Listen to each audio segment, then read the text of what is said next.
Após a divulgação de notícias sobre a compra de uma mansão de quase 6 milhões de reais em Brasília, o senador Flávio Bolsonaro, do Republicanos do Rio de Janeiro, se pronunciou a respeito da transação. Em vídeo, o filho mais velho do presidente Jair Bolsonaro afirmou nesta terça-feira que adquiriu a propriedade no início do ano com recursos da venda de um imóvel no Rio de Janeiro e também de uma franquia de chocolates na capital fluminense. Flávio disse ainda que a maior parte do valor da operação foi financiada por um banco numa taxa que foi aprovada conforme meu rendimento familiar, como vamos acompanhar.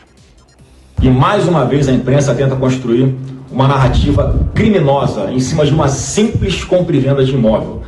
E eu já sabia que isso podia acontecer, né, porque é comigo, mas eu não vou deixar de fazer nada na minha vida por medo de como a imprensa vai explorar ou distorcer isso. Então, sendo bastante objetivo, eu vendi um imóvel que eu tinha no Rio de Janeiro, vendi uma franquia que eu possuía também no Rio de Janeiro e dei entrada numa casa aqui em Brasília, e a maior parte do valor dessa casa está sendo financiada num banco, numa taxa que foi aprovada conforme o regimento familiar, como qualquer pessoa no Brasil pode fazer. Então eu lamento essa exploração com um fato simples. Isso tudo está numa escritura pública, portanto acessível a qualquer brasileiro, acessível a qualquer imprensa. Então já começam a ir atrás de outra coisa agora, mas não estamos conseguindo identificar a compra e venda do seu imóvel lá no Rio de Janeiro. Foi um instrumento particular de compra e venda que daqui a pouco vai ter uma escritura pública também e está na fase de elaboração das certidões para que possa instruir essa escritura pública. Nada além disso. Agora, eu lamento que a imprensa exponha o endereço onde eu moro, exponha a minha família, e em função disso, já oficiei o GSI, que é o órgão responsável aqui no governo pela segurança da família do presidente, para que intensifique a segurança aqui no entorno da minha residência. Flávio Bolsonaro é investigado por suspeita de lavagem de dinheiro por meio da venda e compra de imóveis no caso das rachadinhas da Assembleia Legislativa do Rio de Janeiro, que apura um suposto esquema de desvios de recursos dos salários de assessores.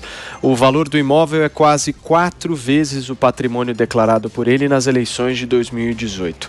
Naquele ano, ele informou possuir bens no valor total de R$1.700.000, incluindo 2 imóveis e participações em uma loja de chocolates. Ainda sobre o caso das rachadinhas, mensagens atribuídas a membros da Lava Jato mostram que a força-tarefa da operação considerou graves as acusações contra Flávio Bolsonaro e que, em razão disso, a Jair Bolsonaro aparelharia a PGR para protegê-lo. O coordenador da força-tarefa em Curitiba, Deltan Dallagnol, teria compartilhado esse conteúdo no grupo do Telegram Filhos de Januário, antes da posse de Flávio no Senado e de Bolsonaro na presidência em 8 de dezembro de 2018. Deltan teria questionado se Bolsonaro deixaria o filho mais velho ser indiciado. Nos diálogos atribuídos ao coordenador da Força-Tarefa em Curitiba, ele avalia que a última saída de Bolsonaro seria dar um ministério e blindar o filho Flávio na PGR. O senador Flávio Bolsonaro e o Palácio do Planalto não se manifestaram sobre as informações. Os procuradores da República que integraram a Força-Tarefa da Lava Jato reafirmaram que não reconhecem a autenticidade e a veracidade das mensagens criminosamente obtidas por hackers que estão lhe sendo atribuídas. Marcos Souza, vou começar com você nesta tarde. O que me chama a atenção nessa história da compra da mansão de Flávio Bolsonaro é a taxa de juros, né? Uma taxa extremamente convidativa. Será que todo mundo tem acesso a ela? Tenho dúvidas, viu, Paulo? Uma taxa muito baixa. Até eu fui buscar um trabalhador comum que for financiar pela Caixa Econômica Federal, que é o banco mais buscado para esse tipo de financiamento, vai pagar em média 8% aí. O filho do presidente conseguiu uma taxa de 4%, 5% ao ano, o que é muito baixa para os padrões atuais do mercado. É aquela velha história da máxima de Júlio César, né, o antigo imperador romano, né? Não basta ser honesto, tem que parecer honesto. E essa história cheira mal, sim. A explicação até agora não foi a contento. Os valores são expressivos, não está explicado até agora como ele deu entrada de 3 milhões, se na última eleição ele declarou ter apenas 1,7 milhões, ou seja, não tinha nem 2 milhões, aí ele falou que vendeu o apartamento da Barra, que ele tinha declarado por cerca de 1 milhão, faltam 2 milhões para dar entrada, aí falou que vendeu a loja de chocolates, essa mesma loja de chocolates que, segundo o Ministério Público, teria sido usada para lavar dinheiro de rachadinha. pelo valor financiado e pelo juro do banco, que, como o Paulo já falou, é muito baixo, tudo muito obscuro, né?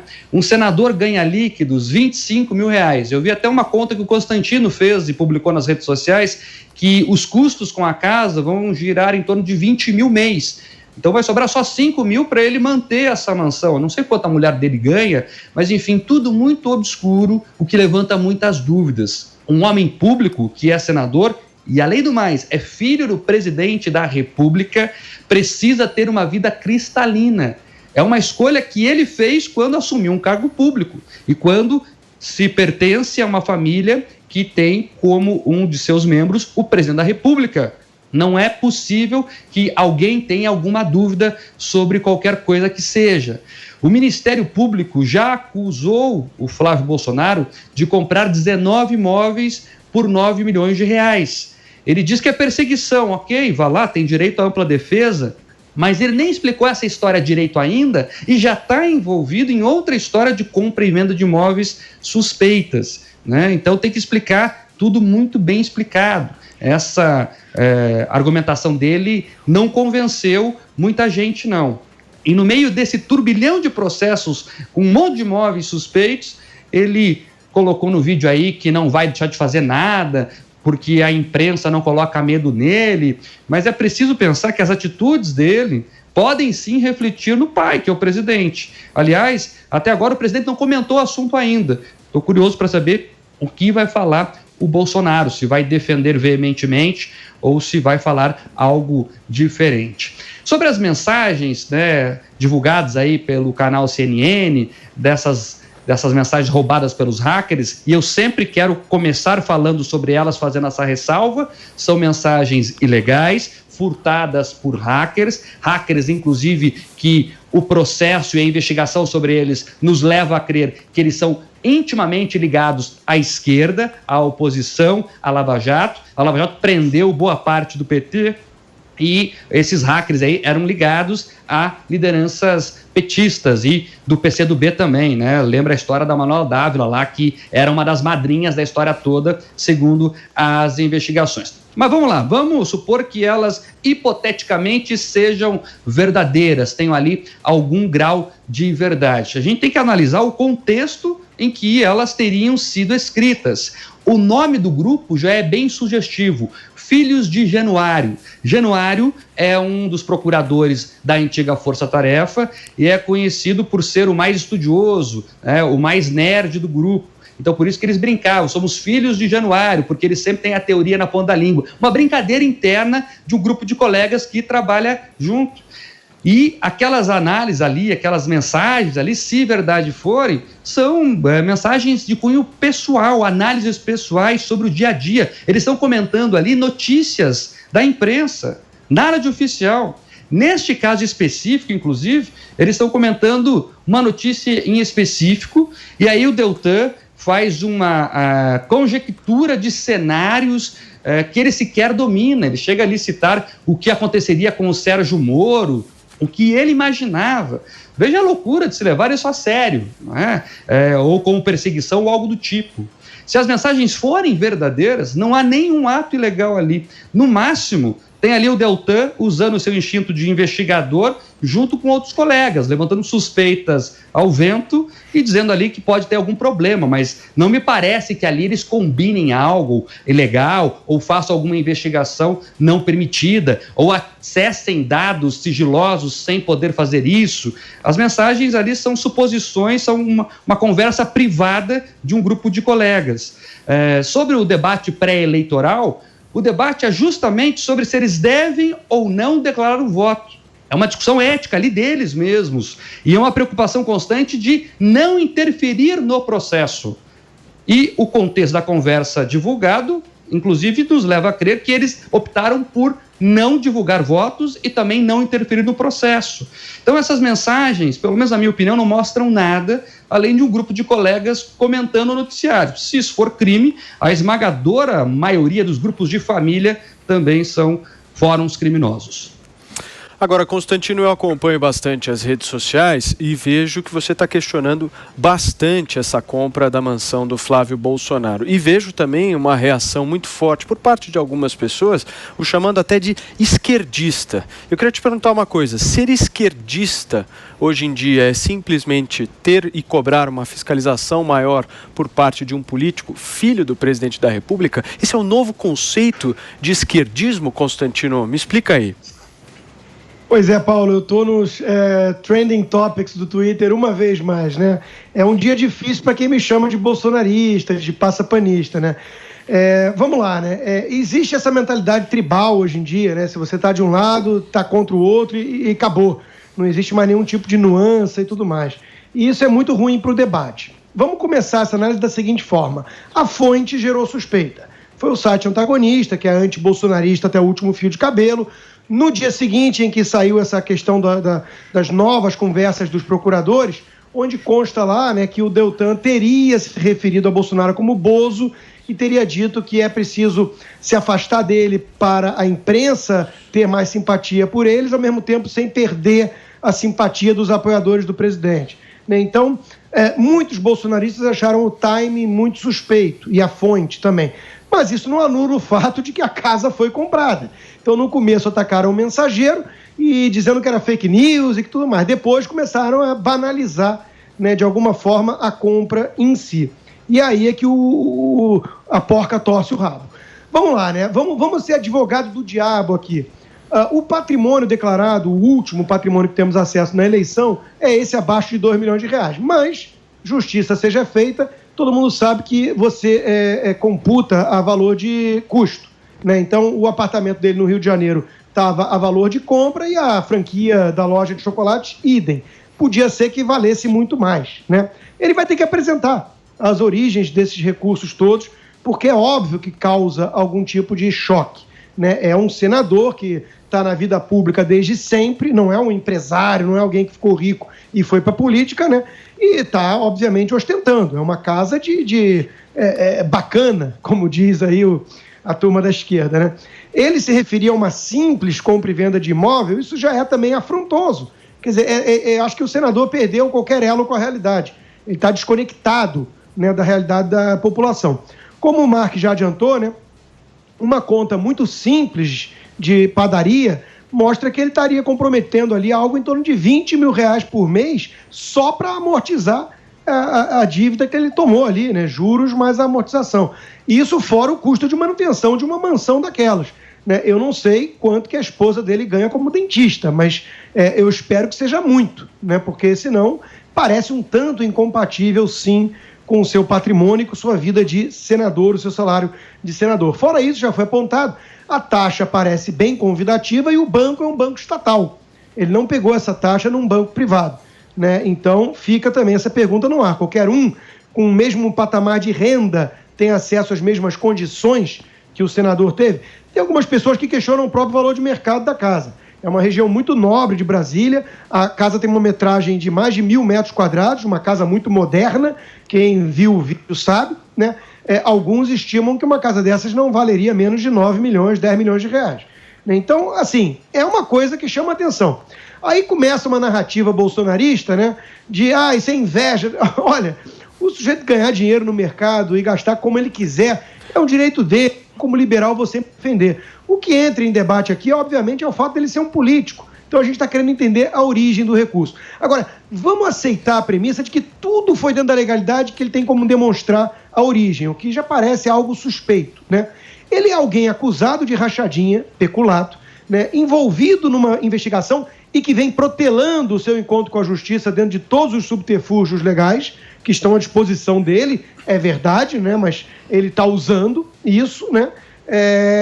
E no mínimo, o mínimo que alguém teria que pensar é o seguinte: como é que um sujeito faz uma coisa dessa numa hora dessa?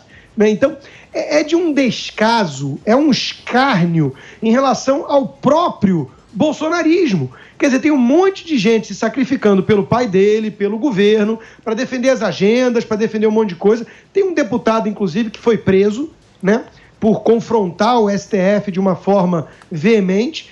enquanto que ele está lá negociando uma simples compra e venda de uma casa de 6 milhões de reais. Né? Olha, é um negócio realmente impressionante. Por conta das trapalhadas ou supostas trapalhadas do senador Flávio Bolsonaro, muitos já acham que o presidente ficou refém do Centrão. E isso já vem custando muito caro ao país. Basta citar o nome de quem foi indicado para o Supremo Tribunal Federal. Né? Então, é simplesmente inaceitável do ponto de vista político, que ele achasse, mesmo tendo renda, mesmo tendo origem, o que, repito, é muito suspeito, a conta não bate muito, é inaceitável ele achar que isso era alguma coisa adequada. Mesmo que a imprensa vá chiar, eu não estou nem aí, eu compro mesmo. Ele não está nem aí, pelo visto, é para o país, é para o governo do pai dele e para a base de apoio do pai dele, pelo menos a base que consegue pensar um pouco de forma independente. Diogo, haja chocolate para pagar essa conta toda, hein? Pois é, haja chocolate, né? Aquela loja de chocolate que, segundo o Ministério Público, era usada para lavar dinheiro da rachadinha. Bom, o Constantino e o Mark aí já levantaram aí a questão dos valores, né? A questão das explicações do Flávio Bolsonaro e eu queria aqui entrar então um pouco mais em alguns detalhes que talvez tenham ficado de fora, mas não muitos, porque eu acho que foi abordado o principal aí. Na explicação que ele deu, ele disse que ele tirou esse dinheiro para comprar parte, né, para dar entrada na mansão, principalmente da venda do apartamento dele no Rio de Janeiro. E ele também se desfez recentemente dessa loja de chocolates, como foi noticiado recentemente. Então, a questão é que nenhuma dessas vendas, quer dizer, nem a venda dos apartamentos, nem uma suposta venda do ponto da loja de chocolate foram registradas nem em cartório, nem na Junta Comercial do Rio de Janeiro, o que em si não é um problema, como ele mesmo falou, e é muito comum que compradores demorem para fazer a transferência, né, da titularidade de imóveis, né? Mas é isso, o mais importante nessa história toda parece que é mesmo a questão da taxa de juros, né? Ele conseguiu um financiamento camarada junto ao Banco Regional de Brasília para bancar aí o restante da mansão, e os juros são tão camaradas que certamente vai ter fila de clientes a partir de agora no Banco Regional de Brasília querendo as mesmas taxas, o que seria justo, não é? Não se pode privilegiar só porque ele é senador da República. E, por fim, há essa questão do timing, que o Constantino falou um pouco, que é o momento escolhido para realizar o sonho da mansão própria. A gente não pode ser hipócrita e dizer que uma pessoa não pode comprar uma mansão só porque o país está num momento difícil e tal, coisa do tipo. Se a pessoa trabalhou, se esforçou, teve sorte de conseguir o dinheiro de maneira legal, por que não? Né? Isso até faz girar a economia, né? Contrata, inclusive eles fizeram reforma na casa, contrata pessoas para fazer a reforma e assim por diante.